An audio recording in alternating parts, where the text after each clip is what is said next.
Hello Booktube, my name is Linda Jo Martin and I'm known on Booktube as the Book Lady, and today I'm going to be talking about Kindles. In particular, I want to tell you about my Kindle Paperwhite that I bought in 2013 and my Kindle Fire 10 that I bought in 2019, I believe, and could have been 2018. And then also I have Kindle, an app on my phone, so I thought I'd mention that too. So this is sort of a comparative video of the two Kindles, mainly the two Kindles that I have. So this one here is a Kindle Paperwhite, and I've got it in an old Fenty Folio cover, and as you can see, it still works just fine. You open the cover and there's your Kindle, and it's all black and white and there's no sound to it. It's really just for reading.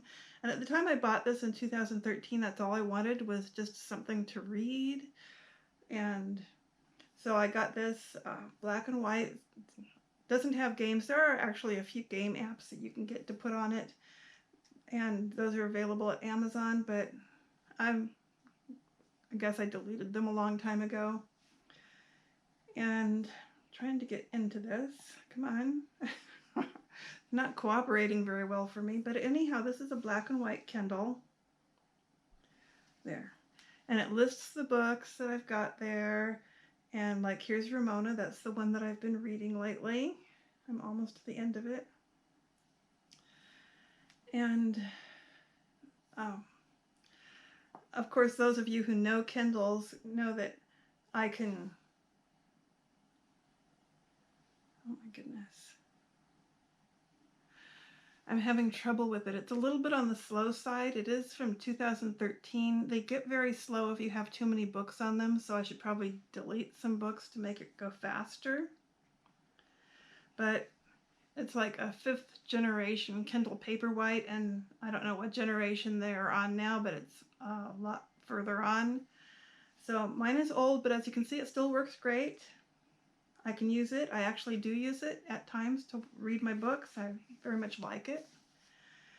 And this one is the newer one. It's a Kindle Fire 10, and there I am in the book. This is the book Ramona that I've been reading, and it's got like should have like a table of contents here, but this particular book does not have a table of contents built into it, so it's been kind of hard to find my way through it, but still, I enjoy reading this. I can just prop it up on the table in front of me. This particular book, this particular cover is one that was made by Amazon. It's not one of the other ones that were made by other people. Like this one, the Kindle Paperwhite cover is made by Fenty Folio, and I've had this book for almost, I've had this Kindle for almost 7 years now. No, I would say I've had it more than 7 years now, and this is coming apart. So I just bought myself a new cover, and it came in the mail today, and I'm going to go ahead and put that on. This is, I think it's also made by Fenty Folio. I think it's made by the same people. Because I really liked the pink cover. I've had it for so long, but the fact that it's now like falling apart makes me want to get something else. And I chose this one that has the Van Gogh artwork on it, because I love Vincent Van Gogh's artwork, of course.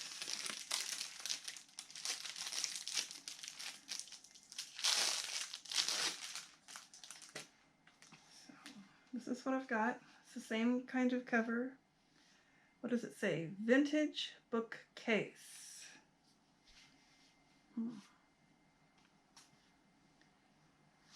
And it's got a little pocket on the outside. I don't know what I would want to put in the pocket on the outside. I kind of wish it had a pocket on the inside instead. And it looks like exactly the same thing as far as putting the Kindle in there. Okay. So taking this out now. It's been a long time since I took this out of the case. It's kind of in there pretty tight.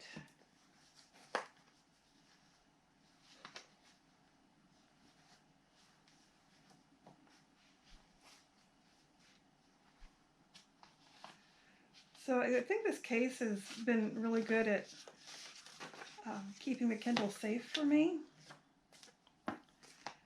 after all these years. I have some papers in here that I have stuck in, little cards and things. So my Kindle was safe in there all these years, and so I'm kind of excited about getting pretty much the same kind of case. And not sure how this is going to go in. Looks like just about the same thing. I'm going to put it in like this, pushing it in from the side there, and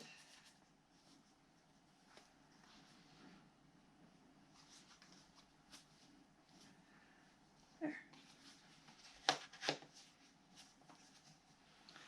My Kindle's in a new case.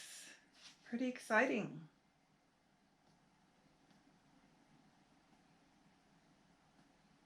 I feel like it's not working. Oh, okay. So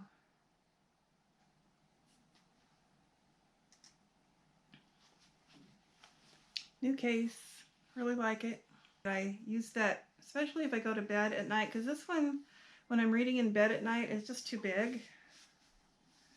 For me, it just seems too big. And the thing is that this particular Kindle has other things on it besides the Kindle itself. It's got the home screen, which has a little bit of everything. And then the books is the Kindle. Video, you can, I guess, watch different videos that are on Amazon. And it has games and apps, which I don't use much. And I do have some apps here, like I have a Bible app that I use. This is for shopping, if you want to shop at Amazon.